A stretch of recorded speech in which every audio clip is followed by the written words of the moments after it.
Welcome to Bigg Boss episode review. तो Bigg Boss के episode में ये जो अभी रिसेंट एपिसोड था, इसमें हुआ कैप्टेंसी टास्क, जिसमें चिट्ठी आई है चिट्ठी आई है। सब घर वालों के घरों से चिट्ठियां आई थी और एक टास्क था कि कबूतर आके चिट्ठियां फेंकेगा, वो लोग चिट्ठियां उठाएंगे। जो जिसके घर से चिट्ठी आनी थी वो नहीं उठाएगा, बाकी सब चिट्ठियां उठाएंगे। और जिसके पास चिट्ठी आएगी उसका डिसीजन होगा कि उसको चिट्ठी देनी है या नहीं देनी है। और अगर देनी है तो इट इज ओके, और अगर वो नहीं देता और चिट्ठी को श्रेड कर देता है तो वो बन जाता है एक दावेदार कैप्टेंसी का। ठीक है। अब जो हमें दिखाया जाता है कि जीके, अश्नूर, अभिषेक, ये सब लोग, प्रणीत, तो जीके इन सबको कहता है कि मेरी चिट्ठी आएगी तो तुम फाड़ देना, तुम्हारी चिट्ठी आएगी तो मैं फाड़ दूंगा, बिकॉज कैप्टन तो हमारी टीम से ही होना चाहिए। क्वाइट सेंसिबल, ठीक है ना। क्योंकि अगर बिग बॉस ने ये टास्क रखा है तो चिट्ठियां पढ़वाने के लिए तो नहीं रखा। अगर चिट्ठियां पढ़वाने के लिए रखा होता तो वो चिट्ठियां ऐसे ही बांट देता, फिर तो लो जी तुम्हारी चिट्ठी आई है, चिट्ठी आई है। ये टास्क करने की जरूरत नहीं थी ना। लेकिन उन्होंने ऐसा नहीं किया, उन्होंने ये टास्क रखा बिकॉज जो बिग बॉस है, this is practical over emotion. ठीक है, प्रैक्टिकलिटी देखी जाती है, ना कि इमोशंस देखे जाते हैं। अगर इमोशंस देखने होते तो इतने सारे जिस तरह के टास्क रखे जाते हैं, चाहे वो टॉर्चर टास्क है, चाहे वो एंड्योरेंस टास्क है, इन सब में फिर इमोशंस की तो बात नहीं आती ना, इमोशंस रखे ही नहीं जाते। ठीक है, चलो स्टार्ट हुआ टास्क। पहला ही चिट्ठी नेहल को मिली प्रणीत की। उसने प्रणीत को दे दी। उसने बोला मुझे नहीं, कैप्टन नहीं बनना, मुझे प्रणीत को ये चिट्ठी देनी है बिकॉज इमोशंस है। और नेहल जैसे रो रही थी, मतलब मुझे नहीं समझ में आया, इतनी क्या ही रोने वाली बात थी।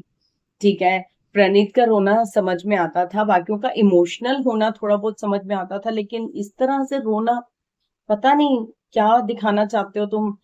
चलो प्रणीत को ये लेसन मिल गया, प्रणीत को अपने घर से खबर मिल गई कि क्या कैसे चल रहा है। चलो फाइन। अब उसके बाद बसीर ने मृदुल का ढूंढ लिया, गौरव ने कुनिका का ढूंढ लिया। गौरव ने कुनिका का ढूंढा और कुनिका को दे भी दिया, बिकॉज वो भी इमोशंस में बह गया। प्रैक्टिकलिटी गई भाड़ में, इमोशंस में बह गया और उसने वो लेटर कुनिका को दे दिया। चलो जी, सब हो गया। अब जब आती है अमाल की बारी, तो अमाल तो एक नेक्स्ट लेवल ही है। उसने भी फरहाना को दे दिया बिकॉज उसको लगता है कि मैं दुनिया के सामने अच्छा दिखूं। ठीक है, उसने भी फरहाना को दे दिया। अब जब फरहाना की बारी आई, फरहाना ने नहीं दिया। फरहाना ने नीलम को कहा कि तू बहुत स्ट्रांग है, तू अच्छा जा रही है, आगे भी तो अच्छा करेगी, लेकिन अभी तुझे इसकी चिट्ठी की जरूरत नहीं है, 2 महीने बाद जाके घर पे मिल ही लियो। Fair enough. उसने वो चिट्ठी श्रेड कर दी। अरे यार, चिट्ठी क्या श्रेड करी, वो एक सिर्फ लेटर था। ठीक है, चिट्ठी श्रेड करने के बाद नीलम का इमोशनल होना समझ में आता है, लेकिन नीलम और कुनिका जिस तरह से गले लग के रो रहे थे, लग ही नहीं रहा था कि चिट्ठी फटी। ऐसे लग रहा था जैसे कोई मर गया है, कोई मातम इतना बड़ा घर में मना लिया, इतना ये वो, इतना हंगामा कर दिया। यार, फरहाना के पीछे पड़ गए सब लोग। ठीक है, समझ में आ गया तुम इमोशंस में बह रहे हो, तुम्हें लग रहा है कि वो एक इमोशनल एक्ट था, लेकिन फरहाना को शायद टास्क समझ में आ गया। फरहाना को ये लगा कि, लगा क्या, फरहाना को ये पता था कि ये कैप्टेंसी टास्क है, और कैप्टेंसी कोई मामूली बात नहीं होती है। फरहाना जैसे कंटेस्टेंट्स के लिए जिनके पास बाहर ज्यादा सपोर्ट नहीं है, घर के अंदर वो एक बार ऑलरेडी एलिमिनेट हो चुकी है बिकॉज ऑफ घर वालों की वजह से, पहले ही दिन एलिमिनेट हो गई थी। एंड उसको पता है कि देर इज नो सगा, कोई भी उसका सगा नहीं है। अगर बात एलिमिनेशन की आती है, बात नॉमिनेशन की आती है, तो शी वुड बी नॉमिनेटेड। ऐसा कोई नॉमिनेशन नहीं रहा जहां पे वो नॉमिनेट ना हुई हो, अनटिल अनलेस बिग बॉस करना ना चाहता हो। अभी भी वो नॉमिनेटेड थी, और फॉर श्योर अगर ये नॉमिनेशन में आ जाती है तो उसको नहीं पता ना बाहर उसके लिए क्या हवा चल रही है। उसके हिसाब से तो उसको कोई बहुत ज्यादा सपोर्ट नहीं है, ना बाहर से ना अंदर से, तो उसको तो निकाला जाएगा। तो यार, उसको अगर 1 वीक की सेफ्टी मिल रही है, 1 वीक की इम्यूनिटी मिल रही है, तो वो क्यों नहीं लेगी, वो क्यों नहीं लेगी। सिंपल सी बात है। अच्छा ठीक है, कोई बात नहीं। इतना सब मतलब लिटरली आप इमोशंस की बात कर रहे हो, लाइक रियली आप बात कर रहे हो इमोशंस की। नेहल, आपके इमोशंस कहाँ गए थे जब आपने तान्या के बर्थडे वाले दिन उसके मुंह पे पानी फेंका था और उसके लिए उल्टा सीधा बोला था? तब इमोशंस नहीं थे? अमाल, आपके इमोशंस कहाँ गए थे जब आपने अभिषेक को बोला था इसके बाप को मारूंगा, इसके पूरा खानदान खा जाऊंगा, तब इमोशंस नहीं थे? आप कौन से इमोशंस की बात कर रहे हो बसीर? आप इमोशंस की बात कर रहे हो? आपने प्रणीत को बोला जा गांव जा, विलेज जा, जिस विलेज से आया है। उस दिन मालती को बोला आगरा की झोपड़पट्टी से आई है। तुम इमोशंस की बात कर रहे हो? तुम क्या इतनी ओवर एक्टिंग कर रहे हो यार वसीर? तुम्हारा मामला क्या था जो तुम ठीक है, तुम गुस्सा होना समझ में आता है, तू दोजक की आग में जलेगी, तेरी शक्ल कभी नहीं देखना चाहता, मैं ऐसे इंसान को ये वो। यार तुमने बोल दिया ना मैं उससे बात नहीं करूंगा, बात खत्म हो जाती है। तुमने तो ये नेहल के लिए भी बोला था अभी थोड़े दिन पहले, फिर तुम उसी के तलवे चाटते हुए नजर आते हो। थोड़े दिन नहीं हुए तुम उसी के साथ उठ रहे हो, उसी के साथ बैठ रहे हो। नेहल के साथ 50 बार तुम लड़ाइयां कर चुके हो। अभी पीछे हलवे वाली कितनी गंदी लड़ाई हुई थी तुम लोगों की, उसके बाद भी नेहल के साथ ही चिपके रहते हो सारा दिन, सारी रात तो छोड़ो, मतलब सारा दिन उसी के साथ चिपके रहते हो, सारा दिन उसी के साथ उठना बैठना खाना पीना, और तुम ये बातें बोल रहे हो। है तुम मतलब कोई दीन ईमान नाम की कोई चीज है या नहीं? रियलिटी शोज करके आए हो समझ में आता है, लेकिन सारी ओवर एक्टिंग यहीं पर ही आगे करनी है भाई। ये रियलिटी शो है, रियलिटी शो है तो रियल फेस दिखाओ ना अपना। ठीक है, अभिषेक ने भी समझाया फरहाना को जाके कि तूने यार चिट्ठी नहीं फाड़नी थी, 2 बार तो कैप्टन बन चुकी थी ना। बट फरहाना ने कहा तो क्या हुआ अगर मैं तीसरी बार बनना चाहती हूँ तो? और मेरी वो चीज प्रॉब्लम ही नहीं थी, मैंने इसलिए नहीं चिट्ठी फाड़ी कि मुझे कैप्टन बनना है। देखो, फाड़ी तो उसने इसीलिए थी कि उसको इम्यूनिटी चाहिए थी, उसको कैप्टन बनना था। लेकिन अगर वो अपना पॉइंट ऑफ व्यू दे रही है तो उसका पॉइंट ऑफ व्यू सुन लो। और वैसे भी वो पॉइंट ऑफ व्यू दे क्यों, वो उसकी प्रॉब्लम है, उसने जो चाहा वो किया। लेकिन उसके बाद जो अमाल ने किया, वॉज इट एनी वैलिड? उसने उसकी मतलब लिटरली उसके मुंह से खाना छीन लिया। ये अमाल कोई पागल वागल है क्या? इसको पागल खाने में होना चाहिए, बिग बॉस में नहीं होना चाहिए। कभी अभिषेक की प्लेट से चिकन निकाल लेना, कभी उसके तो मुंह से निवाला छीन लिया यार इसने।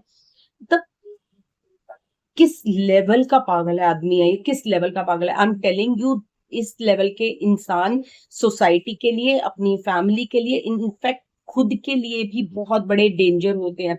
और पूरा घर उसका साथ दे रहा है। लाइक अमाल को बोल रहा है कि तुम ठीक हो, तुमने कोई बात नहीं, गुस्सा आ गया, तुमने ये कर दिया, तुमने वो कर दिया। Ridiculous, ridiculous. तुम लोगों को सही गलत नजर ही नहीं आता। उसने चिट्ठी फाड़ी तो क्या हो गया, खत्म हो गया। और अगर ये इतना लंबा खींचता नहीं ना, ये अमाल बसीर इस टॉपिक को इतना लंबा खींचते नहीं, तो शायद नीलम इतनी देर तक इसको मातम भी नहीं मनाती रहती। और वो तान्या, वो तो अलग लेवल की है तान्या क्या कर रही है? मुझे बहुत रोना आ रहा है लेकिन अभी मैं रोऊंगी नहीं। हमें क्या रहना है, स्ट्रांग रहना है। तेरी स्ट्रेंथ अपनी बारी कहाँ जाती है भाई? नीलम की बारी तेरे को स्ट्रेंथ याद आ जाती है। जब वो नॉमिनेट हुई तब तेरे को स्ट्रेंथ याद आ रही थी, जब तू खुद नॉमिनेट होती है तब तेरे को स्ट्रेंथ याद नहीं आती, तब तू रोने लग जाती है, मम्मा मम्मा करने लग जाती है। मतलब उसी की बारी सारे तूने डायलॉग मारने हैं। तुमने ऐसा किया क्यों? शुद्ध हिंदी अपनी मारनी शुरू कर देती है, ऐसे लग रहा था जैसे स्क्रिप्ट पढ़ के आई है और वहां पर आके स्क्रिप्ट बोलनी शुरू करती। सेम टू सेम बसीर का भी ऐसा लग रहा था जैसे एक अच्छी खासी उसको एंग्री यंग मैन की स्क्रिप्ट दे रखी है, वो पढ़ रहा है। और नेहल नेहल बेहोश हो गई, इतनी बड़ी बात हो गई थी। अरे भाई सारी दुनिया एक तरफ, तेरे को तो अपनी दोस्त का साथ देना चाहिए था। अभिषेक खड़ा था, प्रणीत खड़ा था, गौरव खड़ा था कि गलत मत बोलो। तू कहाँ थी भाई? है तेरे को अपने दोस्त का साथ नहीं देना पड़ता? नहीं ना, तुम्हें वोट चाहिए, नंबर गेम खेलनी है तुम्हें। तब कहाँ गई थी तुम्हारी दोस्ती? तुम्हें अपनी दोस्ती का साथ नहीं देना था? क्या हुआ है? बहुत बढ़िया, जब तुम्हारे पे उसने कमेंट किया तो फरहाना ने तुम्हारा साथ नहीं दिया। आज क्या कहते हैं, अमाल ने इतना सब कुछ कर दिया और नेहल तब भी अमाल को संभालने में लगी हुई है। Very good Nehal, very good, well done. बहुत बढ़िया दोस्ती है, ऐसे दोस्तों से तो ना सीरियसली दुश्मन आर फार फार बेटर। और वो मालती, वो कैसे बैठी हुई थी उसके पास से, अमाल के पास, वो सीरियसली मुझे उसको देखकर ना वो अजीत और मोना वाली वो है, मोना कहाँ है सोना, वो वाला वो था ना, वो याद आ रहा था। वो बिल्कुल ऐसे बिहेव कर रही थी जैसे वो मोना कौन था वो, अजीत का एक कैरेक्टर था ना जिसमें वो 9 नंबर लायन, लायन की मोना, वो बिल्कुल वैसे लग रही थी। इतनी, एंड द वे शी, चल हट ना हट, बहुत ही बेकार इंसान है वो, बेकार इंसान है। तान्या तो भाई साहब इसके तो डायलॉग्स रटे पड़े हैं, इसको तो पता है कि मेरे को कहाँ पर कौन सी जगह स्पीच देनी है, वो पूरी स्पीच देना शुरू कर देती है।